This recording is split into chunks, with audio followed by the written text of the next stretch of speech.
है कि सब अपनी-अपनी शक्ति से अपने सद्गुरु देव प्रभु को जीवन याद में करें कि सुख, प्रभु हमें शांति एवं ट्रेन मिल समृद्धि जाए, की मिस ना प्राप्ति, हो। सेवा सत्य। जैसे-तैसे हम स्टेशन में पहुँचे और प्लेटफ़ॉर्म नंबर 3 पर हमारी ट्रेन आने वाली थी। हम ऊपर चढ़ना था। एक गुरु भाई थोड़े-से यानी बुज़ुर्ग हैं, तो सामान भी काफ़ी हो गया था क्योंकि सबने पत्रिका ले रखी थी, च्यवनप्राश ले रखे थे, तो वज़न ज़्यादा हो चुका था। जब हम चढ़े तो मातृशक्ति जो थी हम 3 ये तो आगे थे, दोनों गुरु भाई पीछे ही थे। हम तो जैसे-तैसे पहुँच ही गए, वो लोग नहीं आ पा रहे थे, बैठ गए। उनसे बिल्कुल भी चलते नहीं बन रहा था। वहीं से एक बालक छोटा-सा कहीं से आया, बोला कि चलो उससे बोले उन्होंने कि ये सामान ले चलो बेटा। वो उसने उनका सामान एकदम राइट टाइम पहुँचा दिया। सवा 8 बजे की ट्रेन थी, हम 8:12 पर उस वहाँ पहुँचे। अब S3 पर कैसे पहुँचे उतनी दूर? यहाँ जनरल डिब्बा लगा था। वै जैसे-तैसे हम दौड़कर वहाँ पहुँचे और S3 डब्बे पे हमने सब पहुँच गए, चढ़ चुके थे और ट्रेन 5 मिनट लेट से थी। सद्गुरु प्रभु को हम सबों ने बहुत धन्यवाद दिया, लेकिन एक सीख इससे मिली कि हमारा समय तो चला जा रहा है, हमें दौड़ लगानी है और ऐसी दौड़ लगानी है कि हमारी ट्रेन ऐसे ही मिस ना हो जाए, हमारा जीवन यूं ही ना चला जाए। कब हमारी ट्रेन छूट जाएगी, कब हमारे शरीर से आत्मा निकल जाएगी, पता नहीं है। वह सत्ता है जो हमें हमारे लिए वो ट्रेन रोक के रखी है। सोचिए कितना सौभाग्य है कि हमें सेवा का मौका मिला है। तो ये हमारे हाथ से चला ना जाए। हर पल, हर चीज़ ये प्रकृति से हमें सीखने मिलता है। तो हमें सद्गुरु प्रभु की जो सेवा है, तन, मन, धन से करनी चाहिए, वाणी से भी करनी चाहिए। हमने धन दे दिया, हमारे धन अकेले देने से नहीं होगा। हमें और लोगों से भी लेना है। स्वामी जी श्रद्धा से यानी श्रद्धा से देवे और अश्रद्धा से जो है श्रद्धा है तो भी दान लेना है, अश्रद्धा नहीं है तो भी उनसे बोलना है और भय है और संकोच है इससे भी हमें दान लेना है। अगर किसी के मन में भय भी है तो हमें उनके बारे में बताना है। वह कितना भी दान दे, 10 रुपए दे या 10,000 दे, अगर वो जो जिज्ञासु है और यानी उपदेश लिया है उससे भी लेना है और जिसने नहीं लिया है उससे भी लेना है। चाहे वह प्रभु वे चाहे संकोच से देवे, लेकिन हमें लेना है। क्यों लेना है? क्योंकि उसका दिया हुआ जो सेवा है, वो उसे अभी नहीं तो कभी, कभी भी उसको वह शक्ति खींच लेगी और उसका दिया हुआ, उसका बोया हुआ, उसका उसको लाभ मिलेगा। क्योंकि स्वामी जी किसी के लेने के लिए नहीं बैठे हैं, वो तो दे रहे हैं, हमें देने के लिए हैं। उन्होंने दिया ही है। तो हमें हर परिस्थिति में सेवा के लिए खड़े रहना है। दूसरा पॉइंट था हमारा कि एक शिष्य उपदिष्ट शिष्य को एक्टिव कैसे करें। हम देखते हैं कि उपदेश हो चुका है और उसको हमने क्या करा, फॉलो अप नहीं किया, छोड़ दिया, यूं ही छोड़ दिया, तो वो इस ज्ञान से जुड़ने के बाद भी इसका लाभ नहीं ले पाएगा। तो उसको बार-बार सत्संग में आने के लिए बोलना है, उनकी महिमा के बारे में बताना है, हम इस संसार में क्यों आए हैं। आप सभी सब अच्छी तरह जानते हैं, जितने भी गुरु भाई-बहन इससे जुड़े हैं, सत्संग से जुड़े हैं, सभी सभी के अंदर वो ज्ञान है और बताने का शक्ति भी है, पावर भी है। कई बार हमारे पास शब्द नहीं हो पाते हैं, सभी के पास है ज्ञान, लेकिन कई बार उस शब्द को हम संजो नहीं पाते हैं कि किस तरह हम उनको उनके सामने बोले। तो हमारा जो विहंगम योग का जो ज्ञान है, जो नए शिष्य हैं, उनको बार-बार, बार-बार सत्संग में बुलाना है, किसी भी तरह बुलाना है।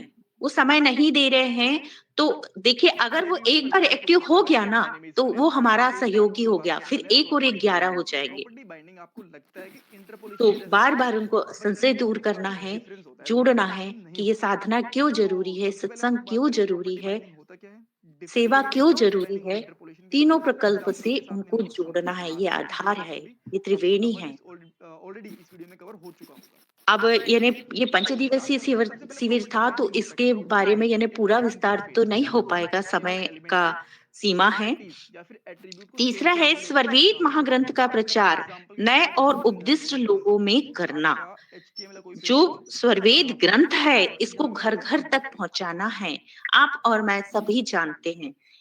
तो स्वरवेद अगर कोई व्यक्ति गरीब है, नहीं ले पा रहा है, तो कुछ सहयोग राशि लेकर हम स्वरवेद उन्हें देवें और उन्हें बोलें कि इसको कम से कम यानी एक बार, दिन में 1 बार या शाम के समय निकाल कर इसको 5 दोहे बिल्कुल यानी अर्थ सहित पढ़ना है और पढ़ के ऐसा ही छोड़ नहीं देना है, क्योंकि कई बार होता है कि शुरू-शुरू में मैं भी ऐसे ही करती थी कि सिर्फ 5 या 11 पढ़ना है, पढ़ लिया और ध्यान कर लिया।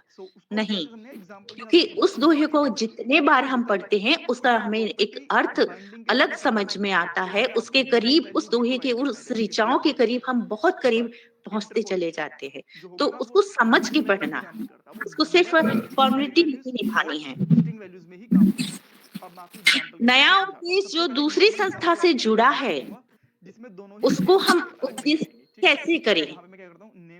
तो क्या कई बार क्या होता है कि हम जब नए लोगों से जो अन्य संस्थाओं से जुड़े हैं, तो वो हमारी बात क्यों मानेंगे? हम क्या करते हैं एकदम से उन्हें यानी उनके ऊपर कूद पड़ते हैं, पूरा अपने अंदर जो है उड़ेलना चाहते हैं, बाहर निकालना चाहते हैं, बताना चाहते हैं। ठीक है, लेकिन वो हमारी बात क्यों सुनेगा भाई? वो तो अन्य संस्था से जुड़ा है ना। तो अन्य संस्था से जुड़ा है तो पहले हम उसके बारे में जानें। उस संस्था के बारे में जानें कि वो कहाँ तक पहुँच है। तब हम उसके आगे का हमें पता है कि उसके आगे का रास्ता है क्या? तब हम उसका पूरा बात सुनने के बाद धैर्यता से, शांति से हम अपनी बात उनके सामने रखेंगे और उनको पूर्णतः समझाने की कोशिश करेंगे, एकदम सरल शब्दों में। जो जैसा है उसको उसी के अकॉर्डिंग समझाना स्टार्ट करेंगे। तो ही उसकी समझ में आएगा कि जो जहाँ तक पहुँचा है, क्या उसके आगे का भी रास्ता है? अगर वो सही जिज्ञासु है, तो वो जानने की कोशिश करेगा हमसे, आपसे कि सही अगर आगे का रास्ता मुझे बताइए, तब हम अपनी बात को रखेंगे, तब हम उसके ऊपर अपना यानी अपनी बातों को समझा पाएँगे बहुत अच्छी तरीके से। अब है और संस्था से जुड़ा है, तो स्वामी जी के बारे में तो हम बताएँगे ही बताएँगे और जैसा अगर वो ज़्यादा पढ़ा-लिखा है कम पढ़ा-लिखा है या वो धार्मिक उसमें रुचि रखता है, तो उसके उसको उसी के अनुसार बताएँगे श्री राम जी के बारे में, कृष्ण भगवान के बारे में बताएँगे। अगर वो पढ़ा-लिखा है और हम उसके सामने एकदम से आत्मा और परमात्मा की बात कर देते हैं, तो वह नहीं समझ पाएगा, क्योंकि वह तो प्रैक्टिकल चाहेगा ना। आत्मा परमात्मा उसे समझ में नहीं आएगा और वो हम वहाँ फ़ेल हो जाएँगे उस जगह। तो हमें उसको बताना है कि अगर आप बिज़नेसमैन हैं अधिकारी हैं कहीं, तो आप समय नहीं दे पाते हैं और आप बहुत ज़्यादा थक जाते हैं, तनाव हो जाता है, स्ट्रेस हो जाता है, इसको आप कैसे दूर कर सकते हैं?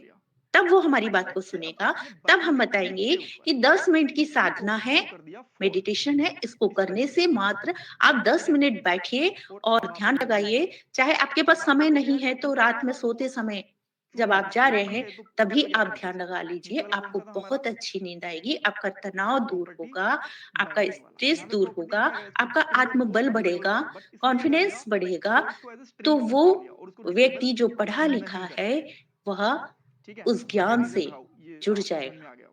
फिर हम उसे बता सकते हैं कि विहंगम योग क्या है?